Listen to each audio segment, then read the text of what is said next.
करते हैं वोटर्स के लिए, और वो ही उनके साथ थे जी। तो उनको क्यों नहीं ये प्रशिक्षित करते हैं कि तुम वोट देने के लिए पैसे मत बिल्कुल बिल्कुल चौकीलाल जी, एक ईमानदारी का सवाल है, भ्रष्टाचार को भगाना है।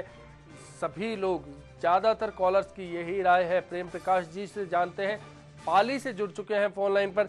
जी प्रेम प्रकाश जी, आप क्या कहेंगे, कैसे होगा देश आजाद अब फिर से? जी सर, मैं कहना चाहता हूं कि भारत की जो सबसे बड़ी मूल समस्या है वो भ्रष्टाचार और काला धन जी। और अगर भ्रष्टाचार और काला धन जैसी समस्या को खत्म कर दिया जाए तो भारत में विकास की बहुत संभावनाएं हैं, आम आदमी को बहुत राहत मिल सकती है। जब आज भारत का आम आदमी इन समस्याओं से लड़ने के लिए आंदोलन कर रहा है, सड़कों पर उतर रहा है, तो सरकार का जो शीर्ष स्तर है वो अपने आप को इससे बेखबर रहने और इससे अलग रहने की कोशिश करता है। आम आदमी के इस प्रयास को नजरअंदाज करना, सरकार का ये प्रयास दिखाता है कि वो इस देश की गंभीर समस्या पर कुछ नहीं कर रही है। तो आप क्या अपने व्यक्तिगत स्तर पर क्या प्रयास चाहेंगे आप? मैं चाहूंगा कि सर, आम आदमी से लेकर सरकार का जो शीर्ष स्तर है जी, वो पूरी तरह जैसे टैक्स चुकाने वाले टैक्स चुकाएं, और आम आदमी सबसे पहले किसी भी तरह की कोई रिश्वत ना दे और अपने आप को किसी भी प्रकार की भ्रष्टाचार से बिल्कुल अलग कर लें, तो देश से भ्रष्टाचार जैसी समस्या अंत हो सकती है। और अगर सरकार काले धन पे अगर पूरी तरह से कार्रवाई करे तो देश में महंगाई जैसी, बेरोजगारी जैसी जो समस्याएं हैं उनका पूर्णतः अंत हो सकता है। जी शुक्रिया आपका हमसे जुड़ने के लिए, इस चर्चा के लिए। 9 अगस्त 1942 जब नारा दिया गया अंग्रेजों भारत छोड़ो, ये आंदोलन का आगाज था, और ठीक 5 साल बाद 15 अगस्त 1947 को अंग्रेज भारत से रुखसत हो गए, भारत आजाद हो गया। जी हाँ, ऐसे मौके पर आज 70 साल बाद HBC न्यूज आपके सामने सवाल लेकर आया है। क्या भारत छोड़ो आंदोलन की सालगिरह पर आप कुछ संकल्प लेंगे? HBC न्यूज के साथ क्या आप अपना संकल्प बांटेंगे? क्या आप बताना चाहेंगे कि कौन सी ऐसी बीमारी है जिसको आप जड़ से मिटाकर देश से भगा देना चाहिए? आपने क्या सोचा? आप कौन सी बीमारी को जड़ से भगाना चाहेंगे, उखाड़ फेंकना चाहेंगे? जी बिल्कुल, बेरोजगारी, बेरोजगारी से भुखमरी, भुखमरी से कालाबाजारी, कालाबाजारी से अपराध और अपराध से भ्रष्टाचार, तमाम ऐसी समस्याएं आज देश के सामने पनप चुकी हैं जिनको लेकर देश परेशान है। जयपुर से शैल बाला जी हैं हमारे साथ फोन लाइन पर। शैल बाला जी, आपको क्या लगता है कौन सी ऐसी समस्या है जिससे अब निपटा जाना चाहिए? जी, आपको क्या लगता है कौन सी ऐसी समस्या है जिससे अब देश को निपटना चाहिए? हाँ सर, सबसे बड़ी समस्या जो हमारे सामने आ रही है वो भ्रष्टाचार नेताओं की और महंगाई की आ रही है। हमारे नेता बिल्कुल नाकामयाब हो रहे हैं एक तरीके से महंगाई को हटाने के लिए। तो क्या लगता है शैलबाला जी, कौन सी ऐसी परेशानी है जिसको कौन सी ऐसी परेशानी है जिसको सबसे पहले आप भगाना चाहेंगी?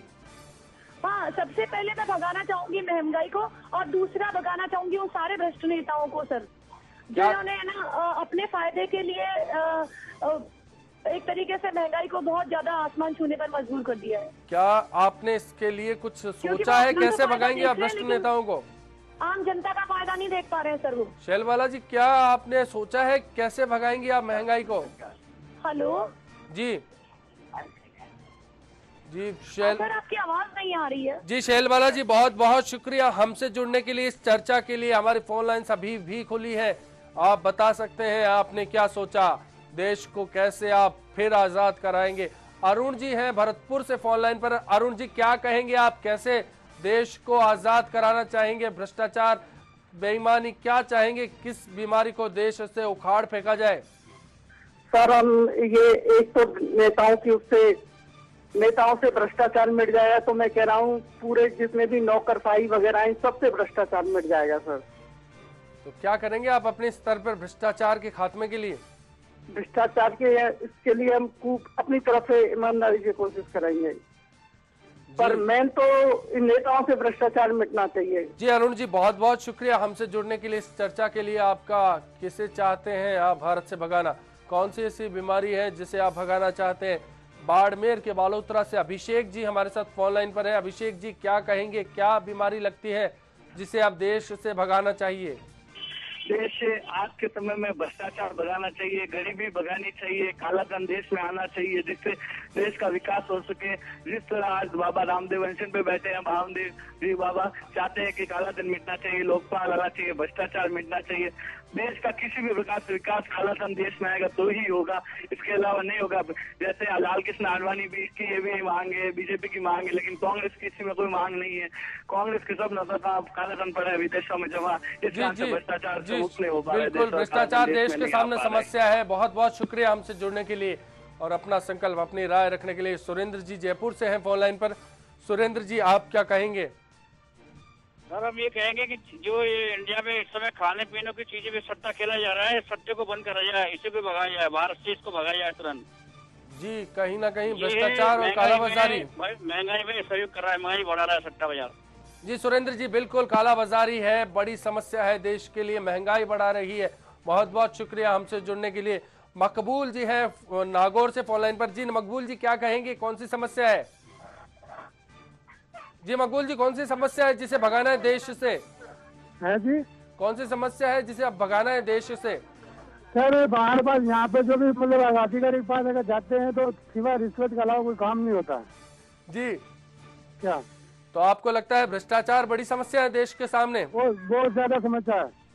जी शुक्रिया मकबूल जी, हमसे चर्चा के लिए। आप भी कॉल कीजिए और बताइए अपनी राय। किशनगढ़ से हमारे साथ है सूर्य प्रकाश जी फोन लाइन पर। सूर्य प्रकाश जी, क्या लगता है कौन सी बीमारी है जिसको भगाएंगे आप? सबसे बड़ी बीमारी है सर यही अपनी केंद्र सरकार, सबसे बड़ी इसको मिटाना चाहूंगा मैं। इसके भ्रष्ट नेता इतने भ्रष्ट कर चुके हैं अपने को जी कि इस महंगाई भ्रष्टाचार इतना बढ़ गया है कि आम आदमी ऊपर उठ नहीं पा रहा इससे। तो सबसे बड़ी बीमारी यही है अपनी केंद्र सरकार। केंद्र सरकार, क्या लगता है कौन सी ऐसी केंद्र सरकार की बीमारी है जिससे आप दूर करेंगे? बिल्कुल सर, इसको खत्म कर दो तो अपनी सब बीमारियां सब दूर हो जाएगी, अपना आप ही आम आदमी ऊपर उठ जाएगा। जी शुक्रिया हमसे जुड़ने के लिए, इस चर्चा के लिए। 9 अगस्त 1942 को जब भारत छोड़ो आंदोलन शुरू हुआ तो आज ठीक 70 साल बाद आप क्या चाहते हैं, क्या भारत छोड़े? गुरुतेज जी हमारे साथ जुड़ चुके हैं श्री गंगानगर से। क्या चाहेंगे आप, क्या भारत छोड़े आज? जी भारत ने तो क्या छोड़ना है, भारत जो अपनी चुनावी सिस्टम है जी उसको अगर सुधारे तो सब कुछ ही सही हो जाएगा। कहीं ना कहीं आपको खामी नजर आती है चुनाव प्रणाली में? हाँ जी, सारी खामियां चुनाव प्रणाली में। ये जो भ्रष्टाचार का हो हल्ला मच रहा है आज पूरे देश में जी 2-3 साल से, ये सब कुछ चुनाव प्रणाली की वजह से हो रहा है। तो आपको लगता है कहीं ना कहीं देश में चुनाव प्रणाली बिगड़ते सिस्टम के लिए जिम्मेदार है? बहुत बहुत शुक्रिया अपनी राय के लिए, बहुत शुक्रिया आपका। HBC न्यूज फिर आपको भरोसा दिलाता है कि आपके सरोकार हमारे सरोकार है। आपकी आवाज बनकर तमाम ऐसे मुद्दे लाकर हम बार बार आपके सामने हाजिर होंगे। आज की इस पेशकश के लिए फिलहाल इतना ही। दीजिए पूरी टीम को इजाजत। नमस्कार।